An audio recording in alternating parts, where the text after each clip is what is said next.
إله إلا الله. Jadi pengikut Nabi Muhammad SAW kau tidak bisa membela beliau, gitu kan?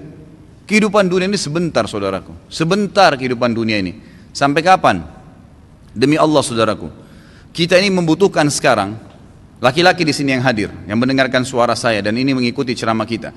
Kita membutuhkan sekarang orang-orang mukmin yang imannya iman baja, bukan iman kerupuk.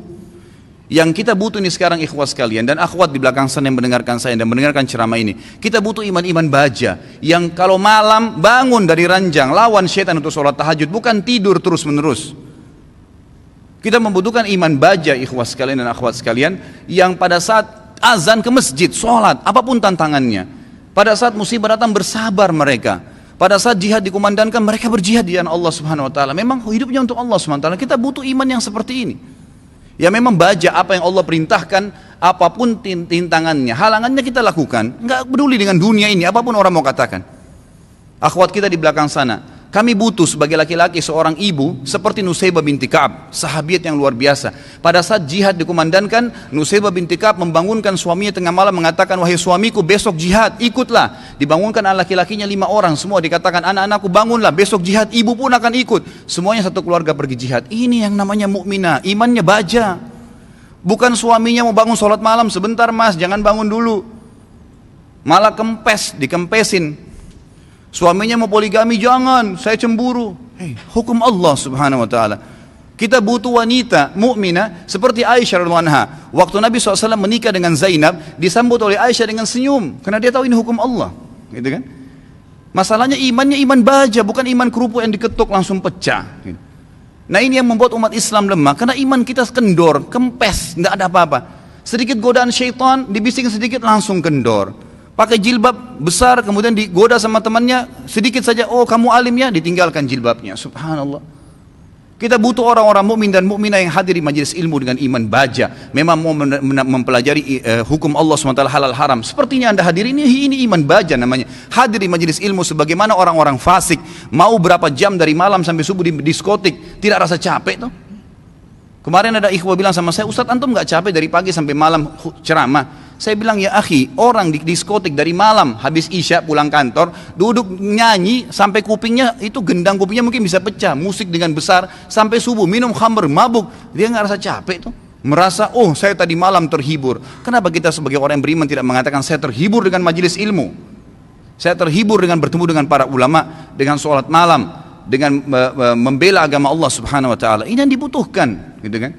Kita butuh seorang muslimah, saudari kita yang seperti Rumaisah radhiyallahu anha, yang pada saat suaminya sedih, dia menghiburnya, anaknya mati. Suaminya sangat sayang dengan anak laki-lakinya.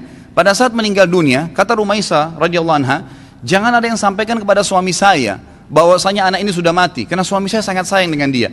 Waktu suaminya pamit pergi ke masjid, sholat maghrib isya, pulang habis isya, Rumaisah berdandan, pakai minyak wangi, masak masakan yang enak sekali, lalu dilayani suaminya. Begitu pulang, suaminya diajak makan, digodain, dirayu sampai berhubungan badan. Setelah puas suaminya kenyang, biologisnya selesai, perhatikan wanita mukminah yang faham di mana dia letakkan godaannya, imannya membawa dia bagaimana untuk bisa menghilangkan kesusahan suaminya, bukan jadi beban bagi suaminya. Dia mengatakan, wahai suamiku, dengan santun nih, anaknya mati, dia juga sedih sebenarnya, tapi bagaimana dia menghibur suaminya, dan dia tahu ketaatan pada suaminya, ketaatan kepada Allah Azza wa Jal.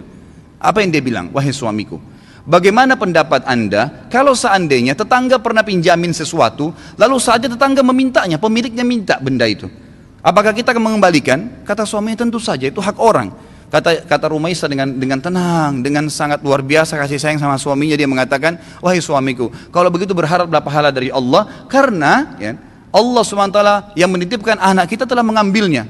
Suaminya langsung marah, mengatakan, kenapa kau tidak cerita dengan saya, wahai Rumaisah? Kau membiarkan saya memakan makanan, menikmatin tubuhmu, lalu kemudian kau memberitahukan setelah itu bahwasanya anak kita mati, gitu kan? Dengan sangat tenang. Lalu kata Rumaisah, itulah yang saya ingin lakukan untuk menghiburmu. Lalu kata suaminya, saya akan laporkan kepada Nabi SAW. Suaminya pergi ke Nabi SAW malam itu, berkata, ya Rasulullah, begini yang terjadi. Nabi SAW senyum, ya, lalu berkata, apakah kalian berhubungan malam itu?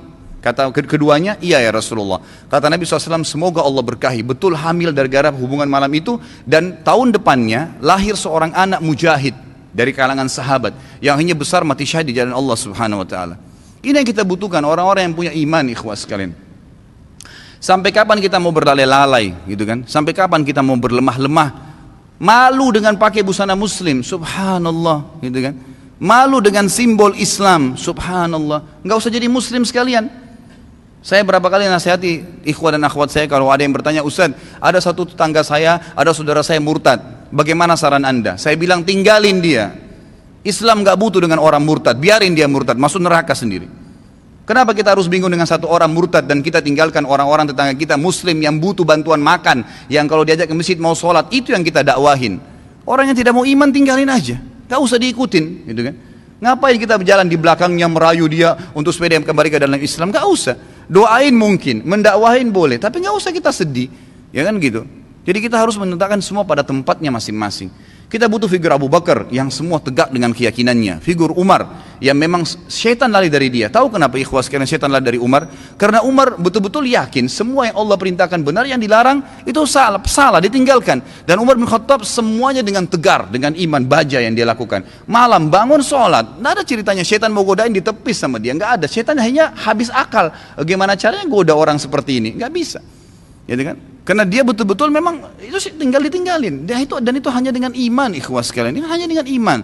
Sampai kapan kita mau terus-menerus membiarkan iman kita sehari begini dan sehari begitu?